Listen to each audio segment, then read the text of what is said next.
আসসালামু আলাইকুম। আচ্ছা, ল পার্চুরেশন আর বায়োজেনেটিক যে ল, তো সেখানে শারমিন যে কোশ্চেনটা করেছিলে যে অন্টোজেনি রিপিটস ফাইলোজেনি, এটা ক্লিয়ার নয়, হয়নি। দেখো, তো বিজ্ঞানী ভন বিয়ার 1828 খ্রিস্টাব্দে তিনি যে ল উপস্থাপন করেছিলেন সেটা হচ্ছে তোমার বিয়ার্স ল, আগের ক্লাসে বলেছি। তো সেই লয়ে তিনি বলেছিলেন যে কোনো ভ্রূণের যে গঠন পড়তে গিয়ে তিনি উপস্থাপন করেছিলেন যে কোনো প্রাণীর মধ্যে তার ভ্রূণের স্ট্রাকচার পড়তে গিয়ে বলেছিলেন যে সাধারণ যে জেনারেলাইজড ক্যারেক্টারগুলো আগে আসে, দেন স্পেসিফিক ক্যারেক্টারগুলো এসে থাকে। এই কথাটাকে মডিফাই করেছিলেন বিজ্ঞানী আর্নেস্ট হেগেল। তিনি বায়োজেনেটিক ল দিয়েছিলেন। তাহলে বায়োজেনেটিক ল কে নাম দিয়েছিলেন? বিজ্ঞানী আর্নেস্ট হেগেল। তিনি সেখানে একটা কথা বলেছিলেন যে অন্টোজেনি রিপিটস ফাইলোজেনি, অর্থাৎ ব্যক্তিজনী জাতিজনীকে পুনরাবর্তন করে। এই কথাটার মানে কি? এটা বোঝার আগে এই কথাটার টার্মটা মানে বুঝবো, প্রথমে জানতে হবে ব্যক্তিজনী অন্টোজেনি মানে কি।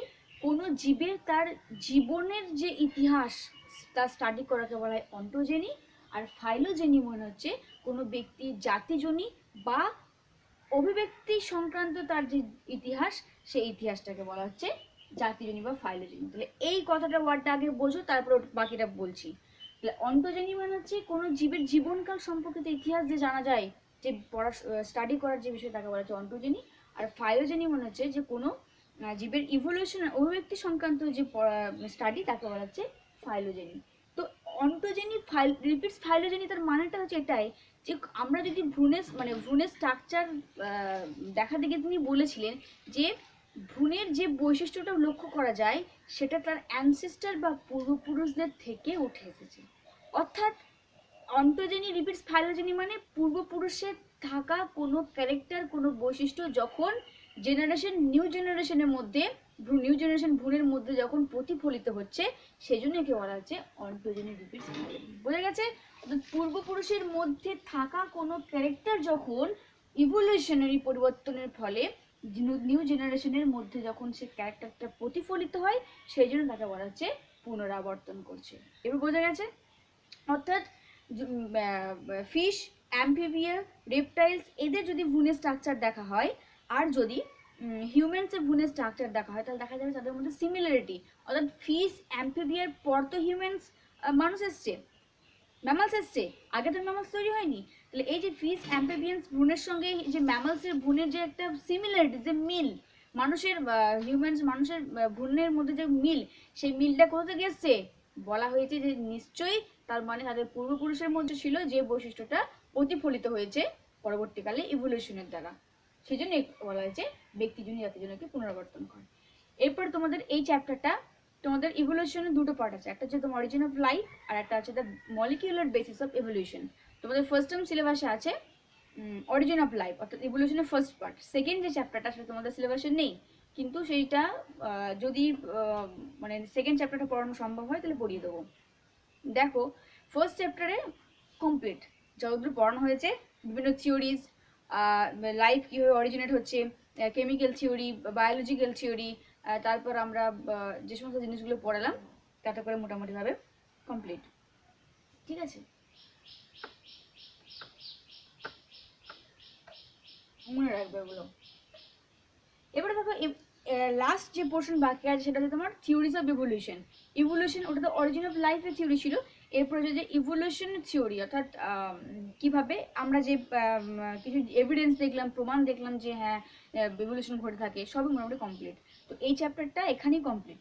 আজকে যে পোর্শনটা পড়াবো সেটা আগে তোমরা পড়েছো, ক্লাস 10-এ তোমাদের পড়া আছে লোয়ার ক্লাসের মধ্যে, ডারউইনের যে কিছু তত্ত্ব মতবাদ, ডারউইনের মতবাদ, নিউ ডারউইনিজম কি, সেটা। এই জিনিসটা আবার আমি রিপিট করব। সেকেন্ড যে চ্যাপ্টারটা আছে সেটা পড়ার সময় এটা ডিটেলস আছে, এখানে তোমাদের জাস্ট লোয়ার ক্লাসে যেটুকু আছে সেটা তোমরা রিডিং পড়লে নিজেরা বুঝতে পারবে, আগে ছিল। পরবর্তী যে চ্যাপ্টার পড়াবো সেখানে মিউটেশন কি, জেনেটিক ড্রিফট কি, জিন প্রবাহ, জিন পুল, এই শব্দগুলো, ন্যাচারাল সিলেকশন, সেগুলো ভালো করে আছে। সেটা সেকেন্ড চ্যাপ্টারে স্টার্ট করার সময় আগে জিনিসগুলো বলবো, তারপর শুরু করব। তাও আজকে এই ক্লাসটা এন্ড করছি, শেষ করছি। ঠিক আছে, যদি তোমাদের স্যার বলেন যে পরবর্তী চ্যাপ্টারটা শুরু করতে, তাহলে শুরু করে দেবো। দেখো, তো এখানে এখানে যে থিওরিজ অফ ইভলিউশনের ল্যামার্কের মতবাদ আছে, ডারউইনের মতবাদ আছে। তো তোমাদের সিলেবাসে ল্যামার্কের থিওরিটা নেই, শুধুমাত্র ডারউইনের থিওরি আছে। বাট আমার কিন্তু ল্যামার্কের থিওরিটা খুব ভালো লাগে। ল্যামার্কের থিওরির মধ্যে এই যে মানে ইভলিউশন, যে প্রথম যে ইভলিউশন যে থিওরি তত্ত্ব, সেটা প্রথম দিয়েছিলেন বিজ্ঞানী, ফরাসি বিজ্ঞানী ল্যামার্ক। অ্যারিস্টটল থেকে শুরু করে লিনিয়াস অব্দি তিনারা বলেছিলেন যে লাইফ কনস্ট্যান্ট, জীবন কনস্ট্যান্ট থাকে। কিন্তু এই ফার্স্ট বিজ্ঞানী ল্যামার্ক তিনি বলেছিলেন যে না, ইভলিউশন ঘটে থাকে, অর্থাৎ থিওরি অফ ইভলিউশন ল্যামার্ক দিয়েছিলেন। তো এই ল্যামার্কের যে থিওরি, সেগুলো দারুণ, মানে এক্সাম্পলগুলো দারুণ, থিওরিটাও দারুণ সুন্দর, মানে একটা খুব সুন্দর একটা জিনিস। তো তোমরা সিলেবাসে তোমাদের মানে বইতে দেখলাম নেই, তো যদি পড়ার ইচ্ছে থাকে তাহলে আমাকে বলবে। আমি নেক্সট ক্লাসে ল্যামার্কের যে থিওরিগুলো, খুব সুন্দর একটা জিনিস তিনি উপস্থাপন করেছেন, তার সাপেক্ষে বিপক্ষে মতবাদ আছে, তিনি কি বলতে চেয়েছেন, এক্সাম্পলগুলো সুন্দর সুন্দর পড়াবো। যদি তোমাদের পড়ার ইচ্ছে থাকে ল্যামার্কের থিওরি, তাও ইভলিউশন সংক্রান্ত, তাহলে তোমরা গ্রুপে আমাকে মেসেজ করবে। সকলে, দু একজন হলে হবে না, সবাই বলবে যে হ্যাঁ পড়ান, তাহলে পড়াবো। আর যদি মনে হয় যে না লাগবে না, তাহলে মেসেজ করার দরকার নেই। দেখো আজকে এটা পড়বো যে ডারউইন থিওরি।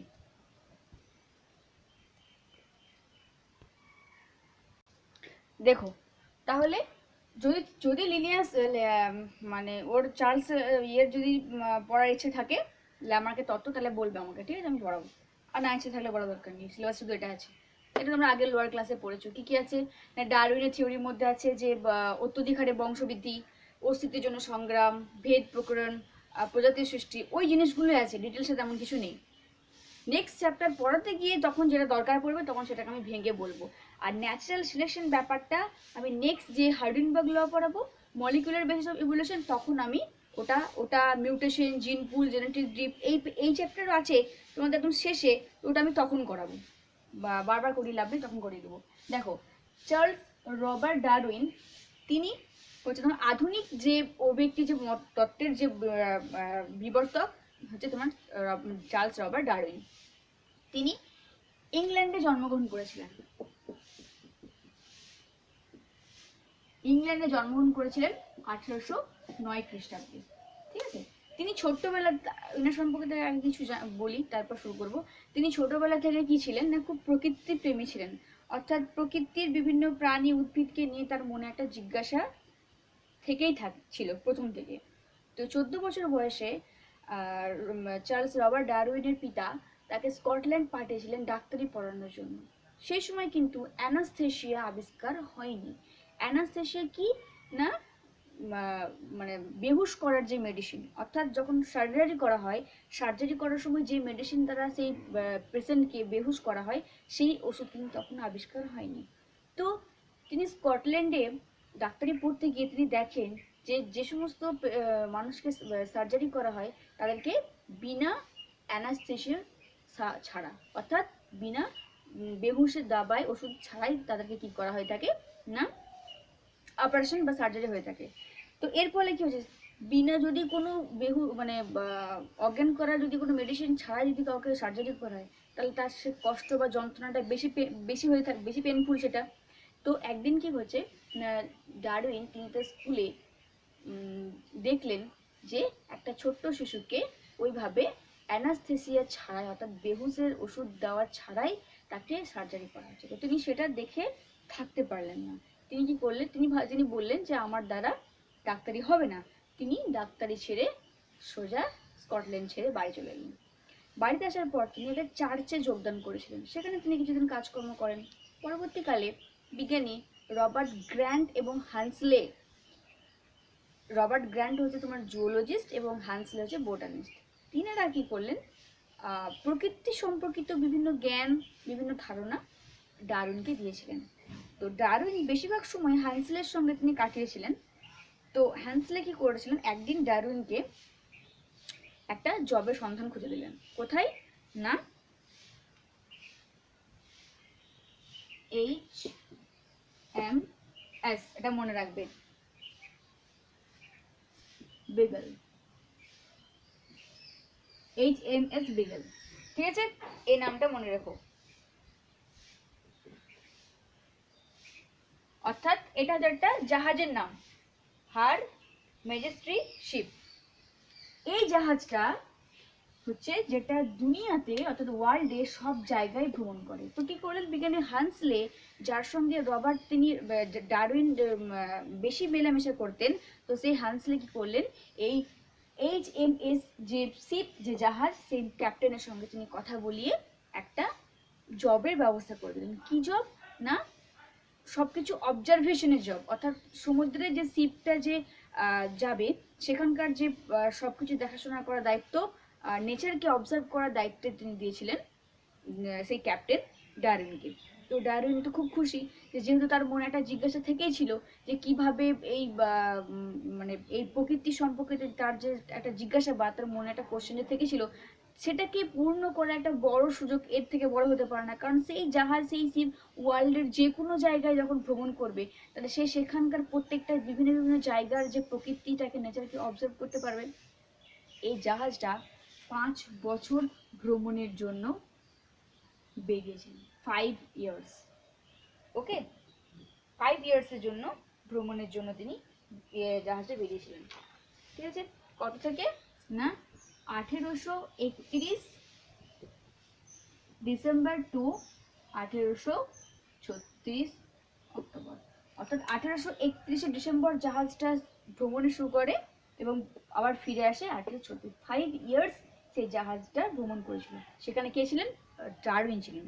কিন্তু ডারউইনের পিতা এটার ঘোর বিরোধী, কারণ সবার পিতামাতাই চায় যে তার ছেলে ডক্টর হয়ে একটা নাম কামাক, কিন্তু সেটা ডারউইন চায়নি।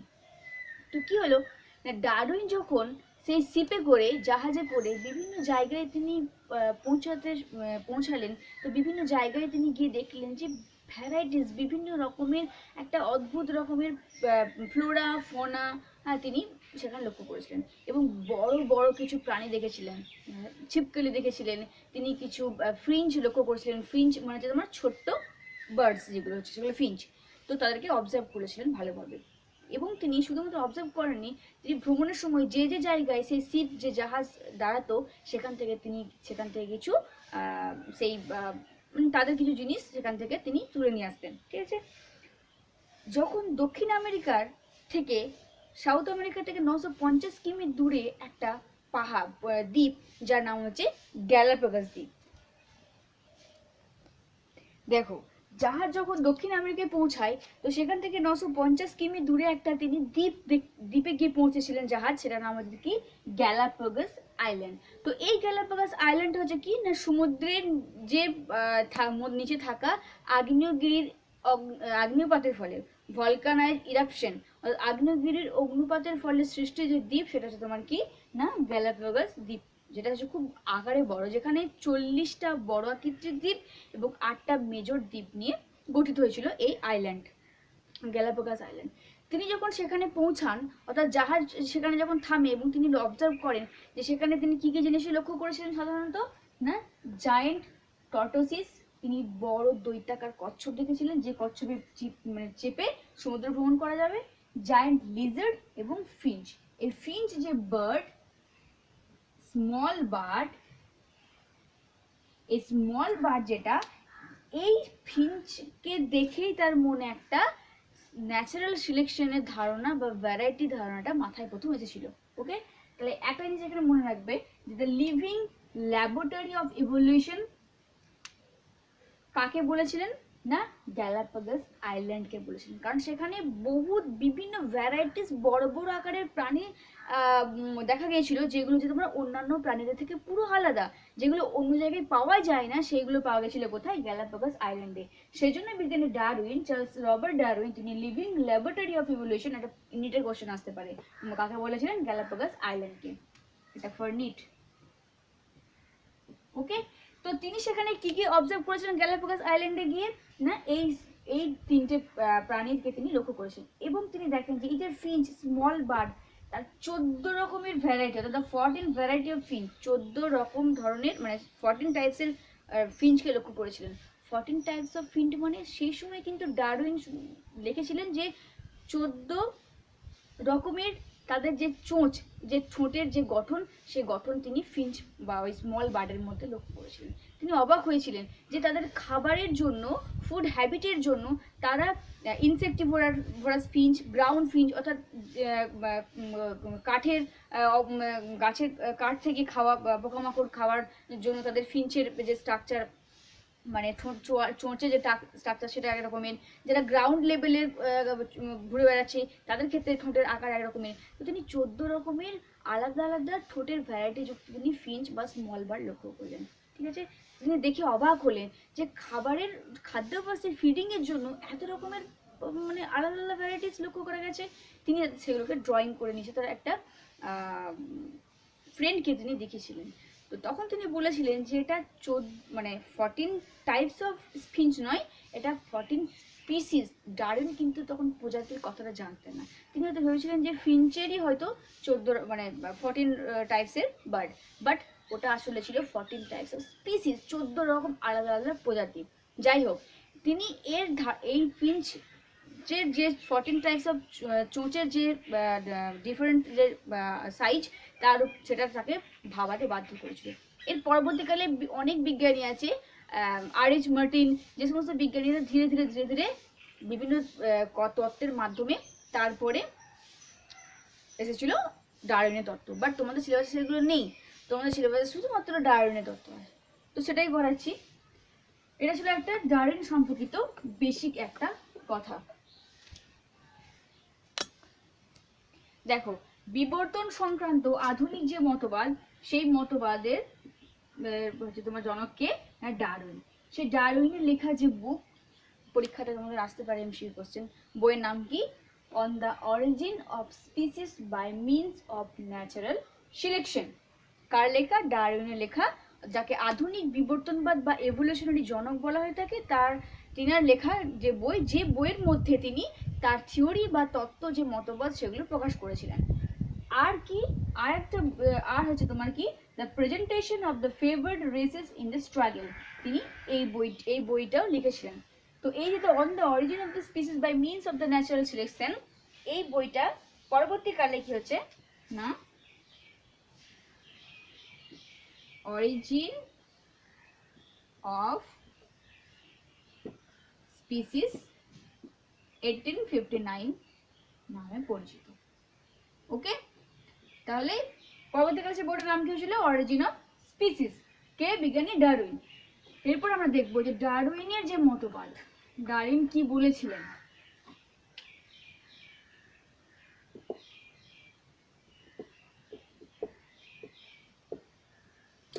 দেখো, ডারউইনের মতবাদে তিনি প্রথম কি বলেছিলেন? লোয়ার ক্লাসে পড়েছো, অত্যধিক হারে প্রজনন, অত্যাধিক হারে প্রজনন বা বংশবৃদ্ধি। প্রথম বলেছিলেন যে অত্যধিক হারে প্রজনন আর বংশবৃদ্ধি, অর্থাৎ প্রত্যেকটা, আগে বলেছি যে ইভলিউশনারি ক্ষেত্রে প্রত্যেকটা অর্গানিজম, সেটা ইউনিসেলুলার হোক আর মাল্টিসেলুলার হোক, অর্থাৎ অ্যামিবা থেকে শুরু করে প্রাইমেট, সবার কিন্তু একটাই লক্ষ্য থাকে, সাকসেসিভ ফিডিং এবং ব্রিডিং। তাহলে এই যে প্রজনন হচ্ছে তোমার কি? জীবের একটা বৈশিষ্ট্য, যার ফলে কি হয়ে থাকে? জীব একসঙ্গে অনেক সংখ্যক প্রজাতির অর্থাৎ বংশ উৎপন্ন জন্ম দেয়, যার ফলে কি হয়ে থাকে? প্রজাতির সংখ্যাটা প্রচুর হয়ে থাকে। ফার্স্ট কি বলেছিলেন? অত্যধিক হারে বংশবৃদ্ধি বা প্রজনন, অর্থাৎ অত্যধিক হারে বংশবৃদ্ধি বা প্রজনন হচ্ছে প্রত্যেকটা জীবেরই একটা লক্ষ্য থাকে যে সে একটা সাকসেসিভ ব্রিড করবে। বোঝা গেছে? যেমন লোয়ার ক্লাসে ছিল বলা হয়েছে যে এই যে প্রত্যেকটা অর্গানিজম, প্রাণীর মধ্যে যে একটা বৈশিষ্ট্য যে সে অত্যধিক হারে বংশবৃদ্ধি করবে, এটা তার মেন লক্ষ্য লাইফ, তার জীবন সাইকেলের মধ্যে। তো স্ত্রী সালমান মাছ বলা হয়েছে যে প্রত্যেক প্রজনন ঋতুতে সে কতগুলো ডিম পারে? এক্সামিনেশনে বলা হয়েছে যে স্ত্রী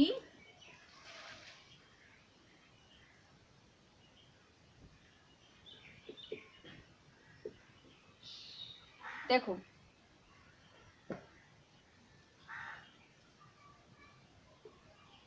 স্ত্রী স্যামন মাছ কি হয়েছে না, প্রত্যেক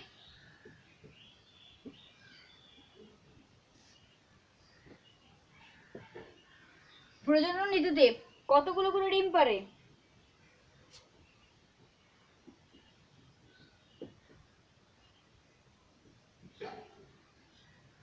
ভাবো, এই এতগুলো করে ডিম পায়। তাহলে বোঝা গেছে যে কি হারে বংশবৃদ্ধি ঘটে। আবার আরো এক্সাম্পল আছে। এছাড়া যেমন ফিশ তো প্রচুর পরিমাণে ডিম পারে, আদার্স। আচ্ছা, তারপর ধরো হচ্ছে হাতি প্রায় বাঁচতে পারে 100 বছর। তো তার সেই 100 বছর জীবনকালে ধরে নেওয়া হয়েছে যে সে 6টা সে বাচ্চা উৎপন্ন করতে পারে। তো সেরকম করে যদি গড় হিসাব করা হয় তাহলে দেখা যাবে যে প্রচুর সংখ্যক কি হচ্ছে সে জন্ম দেয়। তাহলে অত্যধিক হারে প্রজনন বা বংশবৃদ্ধি ডারউইনের মতবাদ অনুযায়ী জীবের হচ্ছে একটা বৈশিষ্ট্য। সেকেন্ড কি বলেছিলেন, এই যে পয়েন্টগুলো বলছি ডারউইনের মতবাদের, এর যে সিকোয়েন্স পর সেটা কিন্তু মাথায় রাখবে।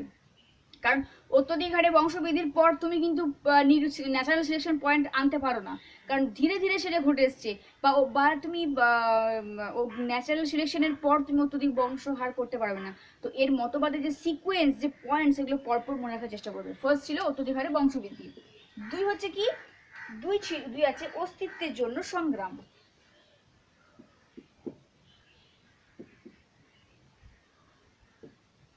দুই ছিল খাদ্য ও বাসস্থানের সীমিত, তাই না? খাদ্য ও বাসস্থানের সীমিত। খাদ্য বাসস্থানের সীমিত মানে যদি অত্যধিক হারে বংশবৃদ্ধি ঘটে, তাহলে ভাবো তাহলে কি একটা নির্দিষ্ট সংখ্যক পপুলেশনের ক্ষেত্রে যে পরিমাণ মানে খাদ্য প্রয়োজন, যদি সেটা প্রচুর পরিমাণে ব্রিড করে থাকে, তাহলে সেই খাদ্যের কি সংকট দেখা দেবে, এবং খাদ্যের পাশাপাশি তাদের থাকার জায়গারও কি হবে, অভাব দেখা দেবে। তাহলে অত্যধিক হারে যে বংশবৃদ্ধি ঘটছে, যেটা জীবের বৈশিষ্ট্য, যার ফলে খাদ্য এবং বাসস্থানের সীমিত, অর্থাৎ খাদ্য বাসস্থানের অভাব দেখা যাবে, কে বলেছিলেন? বিজ্ঞানী ডারউইন। তারপর যিনি বলেছিলেন যে অস্তিত্বের জন্য সংগ্রাম।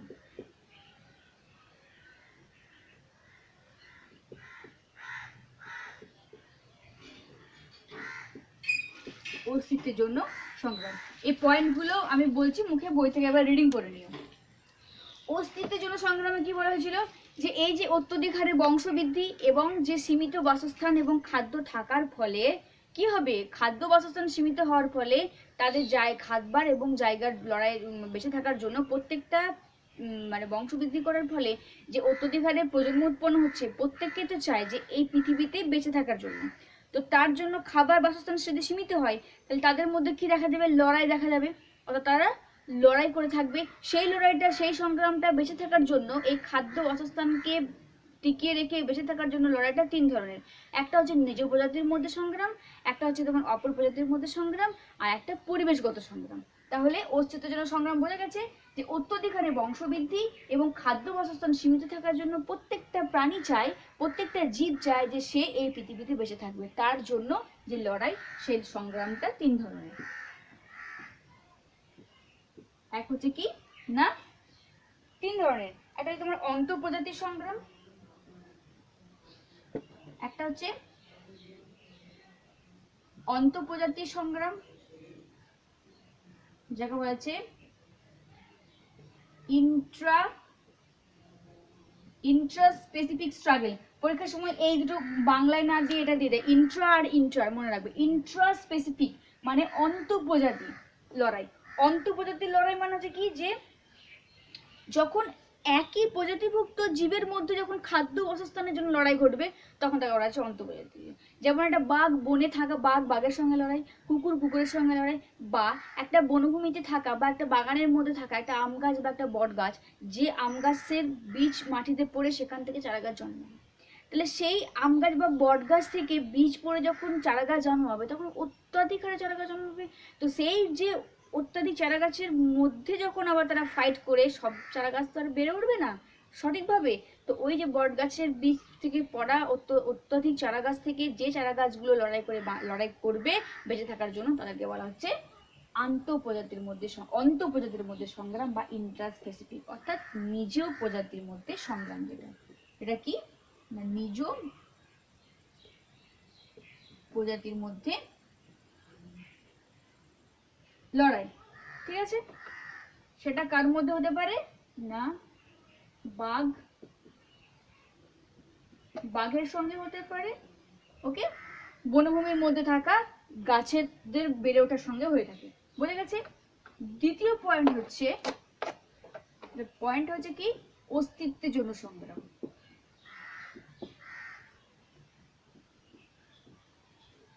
অস্তিত্বের জন্য সংগ্রাম। 2 নম্বর পয়েন্ট হচ্ছে কি বললাম, আন্তঃপ্রজাতি, আন্তঃপ্রজাতির মধ্যে সংগ্রাম, বা ইংলিশে কি বলা হয়, ইন্টার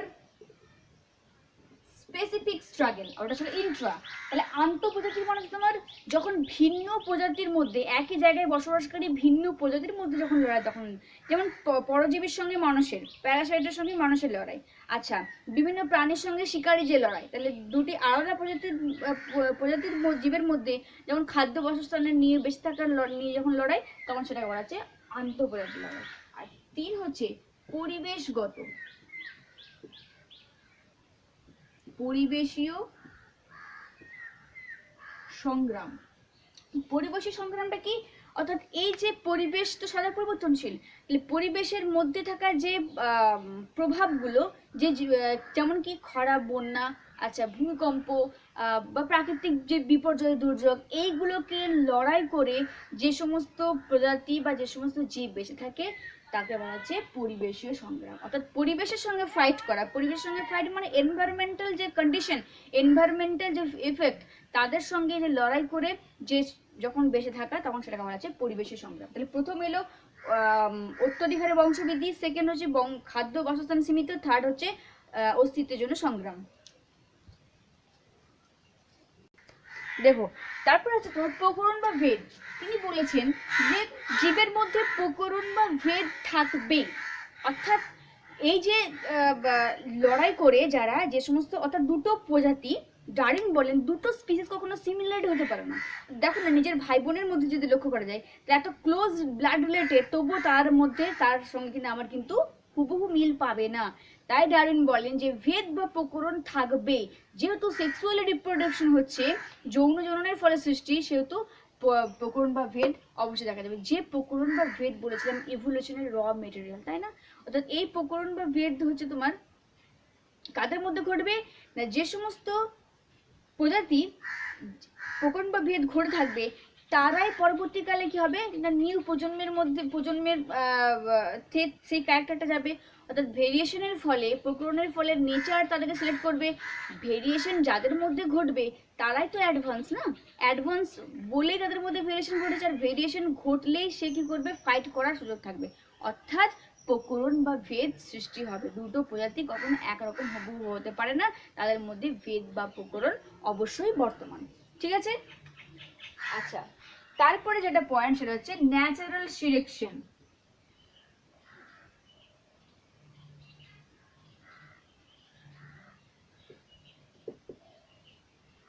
প্রাকৃতিক নির্বাচন, ন্যাচারাল সিলেকশন। এই পয়েন্টটা নেক্সট চ্যাপ্টার পড়ানোর সময় একটু ডিটেলসে বলবো, এখন জাস্ট ওভারকাম করে যাচ্ছি। ঠিক আছে? প্রাকৃতিক নির্বাচন, তিনি কি বলেছিলেন যে যাদের মধ্যে প্রকরণ বা ভেদ দেখা দেবে, তো সেই সমস্ত প্রজাতি প্রাণী তো পরিবেশের মধ্যে সার্ভাইভ করবে। এরপরে সবাই তো আর একটা ইভলিউশন ঘটে কাদের কোথায়, পপুলেশনের মধ্যে। তাহলে সেই পপুলেশনের মধ্যে তো ভ্যারাইটি থাকবেই না। অর্থাৎ কোনো অ্যানিমেলস বলেছিলাম যেমন মসকিউটোর ক্ষেত্রে, যে ডিডিটি প্রয়োগ করার ফলে কিছু জন মারা যাবে, তো 2-4 জনও বেঁচে থাকবে। ওকে, তাহলে দেখো ন্যাচারাল সিলেকশনে কি বলেছেন, যে এই যে প্রকরণ বা ভেদ ঘটছে, তার ফলে প্রকরণ বা ভেরিয়েশনের ফলে যখন প্রাকৃতিক অর্থাৎ এনভায়রনমেন্ট যে ইভলিউশনারি ফোর্স, ইভলিউশনকে পরিচালনা করার জন্য পরিবেশ যে ফোর্স প্রয়োগ করছে, পরিবেশ সদা পরিবর্তনশীল, এই ফোর্সের ফলে যে ইভলিউশন ঘটছে, অর্থাৎ পপুলেশনের মধ্যে প্রকরণ বা ভেদ বর্তমান থাকবে। এই প্রকরণ বা ভেদের ফলে পরিবেশের সেই প্রভাবগুলি থেকে লড়াই করে, পরিবেশের সেই প্রতিকূল পরিবেশকে ওভারকাম করে, ফাইট করে যে সমস্ত প্রাণী বেঁচে থাকবে, তাদেরকেই তো প্রকৃতি সিলেক্ট করবে, না? একটা পপুলেশনের মধ্যে 100 জনের মধ্যে পরিবেশ সদা পরিবর্তনশীল, 100 জনের মধ্যে ভেরিয়েশন আছে, তো তাদের মধ্যে 100 জনই তো সেই প্রতিকূল পরিবেশকে লড়াই করে এগিয়ে যেতে পারবে না। যে কজনই ওই পরিবেশের প্রভাবের ফলে পরিবেশের ফোর্স চাপটাকে লড়াই করে এগিয়ে যাবে, তারাই তো হচ্ছে তোমার কি, তাদেরকে নেচার সিলেক্ট করবে। কেন সিলেক্ট করবে? কারণ যে কজন সেই প্রতিকূল পরিবেশের সঙ্গে লড়াই করে টিকে থাকলো, তাদের মধ্যে নিশ্চয়ই অন্যদের তুলনায় একটু উন্নত মানের গুণ বর্তমান, অবশ্যই উন্নত মানের বৈশিষ্ট্য, জিন লেভেলের উন্নত মানের গুণ বর্তমান আছে বলেই সে অন্যদের তুলনায় লড়াই করে প্রতিকূল পরিবেশে টিকে থাকলো। আর এই যে বারবার বলছি, ন্যাচারাল সিলেকশন মানে প্রথম আসবে ভেদ বা প্রকরণ, ভেরিয়েশন বা প্রকরণের ফলে পরিবেশের যে ফোর্স, যে চাপ, যে পরিবর্তন, এই পরিবর্তনটাকে সহ্য করে যে প্রতিকূল পরিবেশটাকে লড়াই করে টিকে থাকবে, বেঁচে থাকবে, তাকেই নেচার সিলেক্ট করবে। কারণ তার মধ্যে নিশ্চয়ই কিছু, এবার সেই যে চেঞ্জটা, সেই যে জেনেটিক লেভেলে বলেছিলাম চেঞ্জ, সেটা আপনা আপনি হয়ে থাকে। ওকে, অর্থাৎ এই যে লড়াই করার যে ক্ষমতাটা, সেটা আপনা আপনি আসে, সেটা প্রকৃতি সেটা করে থাকে। তো এই যারা টিকে থাকবে তাদেরকে নেচার সিলেক্ট করবে। বোঝা গেছে? এবারে এই প্রতিকূল পরিবেশে কে মানিয়ে নেওয়ার জন্য অ্যাডাপ্টেশনের প্রয়োজন, যাকে অভিযোজিত বলা হচ্ছে। তো এই প্রকরণ বা ভেরিয়েশন, কিছু কিছু ভেরিয়েশন হয় কন্টিনিউয়াস অর্থাৎ চলমান, আর কিছু ডিসকন্টিনিউয়াস। অর্থাৎ এই যে ভেরিয়েশন ঘটছে, যখন নেচার সিলেক্ট করবে, তো সেই ভেরিয়েশনটা যাদের মধ্যে থাকছে, অর্থাৎ যারা সেই পপুলেশনকে লড়াই করে বেঁচে থাকছে, তারাই তো তাদের সংখ্যাটাকে বাড়িয়ে আবার নতুন প্রজন্ম সৃষ্টি করবে। সেই নতুন প্রজন্মের মধ্যে আবার ভেরিয়েশন, সেখান থেকে আবার নেচার সিলেক্ট করবে, এবং পরবর্তী প্রজন্ম এইভাবে কি হচ্ছে, আস্তে আস্তে ধীরে ধীরে ইভলিউশন চলতেই থাকছে, তাই না? এবারে দেখো, এই যে পপুলেশন মানে নেচার সিলেক্ট করলো, ভেরিয়েশন দুই ধরনের হয়ে থাকে। প্রতিকূল পরিবেশকে বেঁচে থাকে যারা, তার মানে প্রতিকূল পরিবেশের মধ্যে লড়াই করে যারা বেঁচে থাকছে, তাকে বলা হচ্ছে অনুকূল ভেরিয়েশন। অর্থাৎ ভেরিয়েশনটাকে যখন ভেরিয়েশন বা কোনো পপুলেশনের মধ্যে বা কোনো অ্যানিমেলসের মধ্যে যে ভেরিয়েশন দেখা যাবে, সেই ভেরিয়েশন যখন তাদের অনুকূল, মানে ভেরিয়েশনটা যখন তাদের ইভলিউশনে হেল্প করবে, তখন সেটাকে বলা হচ্ছে অনুকূল ভেরিয়েশন। আর ভেরিয়েশন যদি পপুলেশনের ক্ষেত্রে পপুলেশন কোনো উপকার না করে, যদি বিরুদ্ধে হয়, তখন তাকে বলা হচ্ছে ডিসকন্টিনিউয়াস ভেরিয়েশন বা প্রতিকূল ভেরিয়েশন। ভালো করে বোঝো। অর্থাৎ ভেরিয়েশন মানে বলেছিলাম যে র মেটেরিয়াল অফ ইভলিউশন, তাহলে ভেরিয়েশনটা যদি থাকে তবে তো ইভলিউশন ঘটবে না। আর ভেরিয়েশনটা যদি ইভলিউশনের সাপেক্ষে হয়, ইভলিউশনের পক্ষে হয়, তখন তাকে প্রতিকূল ভেরিয়েশন বলছি। আর ভেরিয়েশনটা যদি কোনো কারণে ইভলিউশনের ক্ষেত্রে কোনো ভূমিকা না পালন করে থাকে, তাহলে তখন তাকে বলা হচ্ছে ডিসকন্টিনিউয়াস ভেরিয়েশন বা প্রতিকূল ভেরিয়েশন। ওকে, এবারে যে সমস্ত ভেরিয়েশন এক প্রজন্ম থেকে পরের প্রজন্মে, তারপর প্রজন্ম থেকে পরের প্রজন্মে ইভলিউশনে হেল্প করে, তখন সেটা বলে চলমান ভেরিয়েশন। বোঝা গেছে? তাহলে ন্যাচারাল সিলেকশনটা কে দিয়েছিলেন? ডিএন ডারউইন। এর পরের মতবাদ কি ছিল? যে যোগ্যতমের উদ্বর্তন। যোগ্যতমের উদ্বর্তন। ওকে।